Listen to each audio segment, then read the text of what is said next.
मुख्यमंत्री देवेंद्र फडणवीस आज जालना, परभणी आणि नांदेड जिल्ह्यात प्रचार सभांचा धडाका लावतात। आगामी महापालिका निवडणुकांच्या पार्श्वभूमीवर फडणवीस विविध मतदारसंघात कार्यकर्त्यांना मार्गदर्शन करतील। महायुती सरकारच्या कामगिरीचा आढावा ते मांडतील। दुसरीकडे उपमुख्यमंत्री अजित पवार पुण्यातले कार्यक्रम आटपून रायगड दौऱ्यावर रवाना झालेत। रायगड जिल्ह्यात ते पक्षाच्या उमेदवारांसाठी प्रचार करणार असून स्थानिक पदाधिकारी आणि कार्यकर्त्यांशी संवाद साधतील। दोन्ही नेत्यांच्या दौऱ्यामुळे राज्यातील राजकीय हालचालींना वेग आलाय। तर परभणीतल्या सभेच्या तयारीचा आढावा घेतला आमचे प्रतिनिधी विशाल शिंदे यांनी। शहरातील 29 महानगरपालिकांचा बिगुल वाजल्यानंतर आता सर्व ठिकाणी प्रचाराला सुरुवात झाली आहे।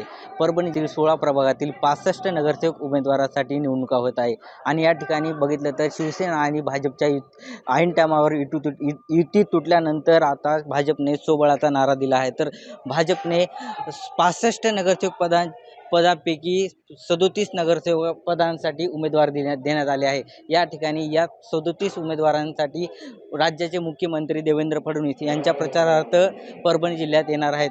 2 वाजता या ठिकाणी परभणी शहरातील इष्णू जिनिंग या ठिकाणी ही सभा होणार आहे। सभेत मुख्यमंत्री देवेंद्र फडणवीस काय संबोधित करतील हे पाहणं महत्त्वाचं ठरणार आहे। तर ऐन टायमावर शिवसेना आणि भाजपची युती तुटल्यानंतर 65 जागापैकी 37 जागांसाठी भाजपने या ठिकाणी उमेदवारी दिली आहे आणि याच उमेदवारांच्या प्रचारार्थ या ठिकाणी राज्याचे मुख्यमंत्री देवेंद्र फडणवीस येणार आहेत। आपण बघितलं तर या ठिकाणी जय्यत तयारी चालू आहे।